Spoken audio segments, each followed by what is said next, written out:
Breaking news तव्हां सां share कंदालूं। Lalu राइक खां लालू राइक वेझो नीगर याद हुसैन जे क़त्ल जे इल्ज़ाम में वालिद जी निशानदही ते पुलिस जवाबदार खे गिरफ़्तार करे वरितो आहे। गुज़िरियल ॾींहुं पुरअसरार नमूने गुम थियल 13 वरें जे नीगर याद हुसैन चना जो तशदुद थियल लाश पाणी जे खॾे मां हथ आयो हो।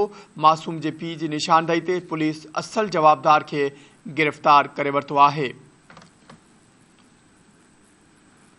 ख़बर के हवाले से नाज़रीन अवां खे हिकु ॿीहर आगाह कंदालूं या ब्रेकिंग न्यूज़ अवां सां शेयर कंदालूं। लालू राइक खां लालू राइक वेझो नीगर याद हुसैन जे क़त्ल जे इल्ज़ाम में वालिद जी निशानदही ते पुलिस जवाबदार खे गिरफ़्तार करे वरितो आहे। गुज़िरियल ॾींहुं पुरअसरार नमूने गुम थियल 13 वरें जे नीगर याद हुसैन चना जो तशदुद थियल लाश पाणी जे खॾे मां हथ आयो हो।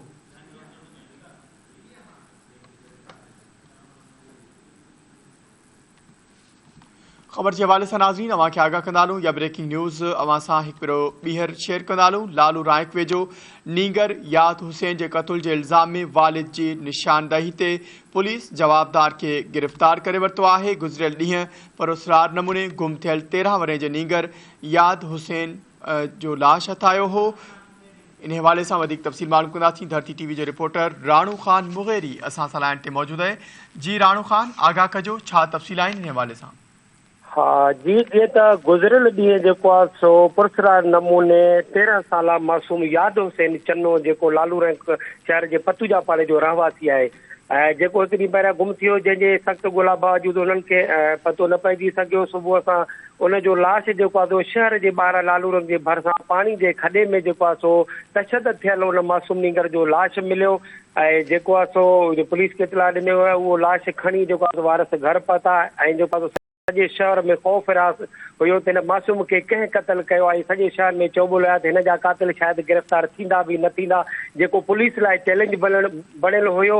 उन खां पोइ उनजे वालिद साहब जेको आहे निशानदी कई त मुंहिंजे पुट खां मुंहमारी थी आहे। कल्ह हिदायतुल्लाह बुरोई नाले शख़्स आहे, मुंहिंजो शक उन्ही ते आहे। पुलिस खे उन क़ातिल जो नालो ॿुधायो पुलिस ऐं जेको फौरन हरकत में अची वियो आहे। उन्ही खे पोइ जेको आहे सो गिरफ़्तार करे जेको आहे सो थाणे ते खणी आई ऐं उनखां पुछा गुछा करण बाद जेको आहे सो उन एतिराफ़ कयो आहे त हा बिल्कुलु जेको आहे सो हिन मासूम नीगर खे मां ई क़त्ल कयो आहे। हिनखे जेको आहे सो वर्गलाए मां वठी वञी शहर जे ॿाहिरां पाणी जो खॾो आहे उनखे उते मां घोटा ॾेई ऐं हिनखे मां मारियो आहे। उनखां सबबु कारण मालूम कयोसीं त छाजे लाइ थो मारे, त हुन चयो हिन मूंसां गार गंद कयो जंहिं करे जेको आहे सो ऐं मूं हिनखे मारियो आहे। इन हवाले सां तव्हांखे ॿुधाईंदो त SSP साहिब सां बि मुंहिंजी ॻाल्हि ॿोल थी त हे नीगर जा क़ातिल जेको आहे सो गिरफ़्तार करण जे लाइ तव्हांजो जेको आहे सो छा ख़्यालु आहे। त SP साहिब सुबुह मूंसां इहा ॻाल्हि ॿोल कई त जेको आहे सो असां हिन ग़रीब मिसकिन जेको आहे सो मज़लूम जो जेको मासूम नीगर क़त्ल थियो आहे त उन सां बिल्कुलु